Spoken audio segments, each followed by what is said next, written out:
बीते दिनों अपहरण कर बुजुर्ग की हत्या का पुलिस ने किया खुलासा। पुलिस ने उन्हीं की मकान में किराए पर रहने वाले 2 लोगों को किया गिरफ्तार। किराए के लिए बार बार मांगने से परेशान होने पर की थी बुजुर्ग की हत्या।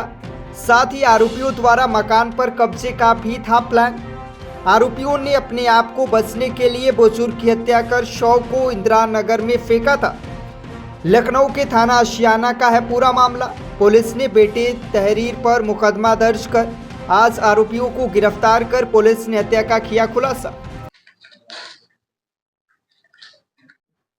भाई रोल बुजुर्ग की हत्या हुई है, किस तरीके से इस केस को वर्कआउट किया गया है और हत्या कैसे की गई, किस वजह से की गई?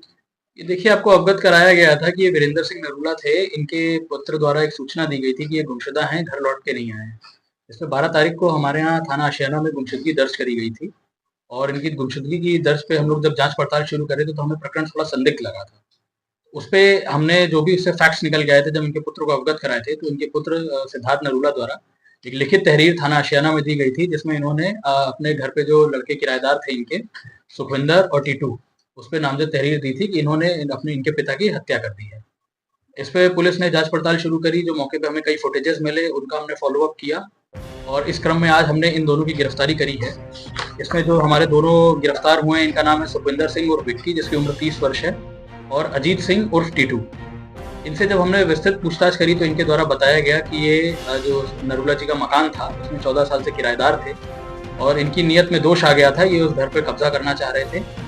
जब नरूला जी ने इसका विरोध किया था और अपने घर को बेचने का प्रयास किया था तो उससे ये लोग नाराज हो गए थे इनसे, और जब इनका बहस हुआ इससे रिलेटेड तो बहस में इन्होंने उनको धक्का मार दिया था, जिससे उनके सर पे चोट लग गई थी और आक्रोश में आके फिर इन्होंने उनका गला दबा के उनकी हत्या कर दी थी। हत्या करने के बाद इन्होंने बॉडी को एक रेनकोट में लपेट के सर पे दस्तार बांध दी ताकि किसी को शक ना हो, और अपनी मोटरसाइकिल में बैठा के ले गए और इंदिरा नहर में जाके बॉडी को डंप कर दिया था। इस पे पुलिस द्वारा एक विस्तृत सर्च ऑपरेशन भी चलाया गया था, जिसमें हमने एसडीआरएफ और फ्लड पीएसी को भी इन्वॉल्व किया था। लोकल थाने की पुलिस, लोकल गोताखोर भी हुए थे। इसी क्रम में रायबरेली से हमने नरूला जी की डेड बॉडी को बरामद किया था, जिसे परिवारजनों द्वारा जिसकी पहचान करी गई है। अभियुक्तों के पास से हमें मृतक की मोटरसाइकिल मिली है, घटना में प्रयुक्त मोटरसाइकिल मिली है जो अभियुक्तों की है, और मृतक के शरीर पे जो रस्सी, रेनकोट और दस्तार बंधी थी वो भी बरामद करी गई है। तो घटना घर में देखिए, उस समय घर पे और कोई मौजूद नहीं था। इनके पिताजी थे, उनका लकड़ी का काम है वो वहां पे थे। इनकी जो माता जी है वो अपनी, इनकी एक बड़ी बहन है उसके घर पे थी। ये और इनका छोटा भाई सुखविंदर और इनका छोटा भाई दोनों घर पे थे। इन्हीं के द्वारा घटना कारित करी गई और इन्हें डिस्पोज ऑफ किया। इनको पता था कि ये लोग आने वाली किराए के लिए?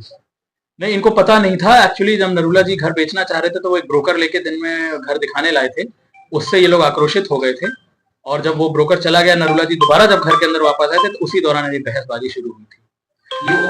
ये दोनों, इसमें एक हार्डवेयर की दुकान पे काम करता है, और जो दूसरा वाला टीटू है, अजीत सिंह उर्फ टीटू, ये किसी कैमरा वाली कंपनी में एज अ मैनेजर काम करता है। इन्होंने घटना को लूट जैसा बनाने के लिए सुखविंदर नरूला जी, जो नरूला जी थे, नरूला जी हाथ में अंगूठी वगैरह पहनते थे, वो अंगूठी हटा दी थी, फेंक दी थी ताकि, और इनका मोबाइल भी गायब कर दिया था, जिससे लगे कि इनके साथ कोई लूटपाट की घटना हुई है इनकेस अगर जब भी बॉडी बरामद हुई।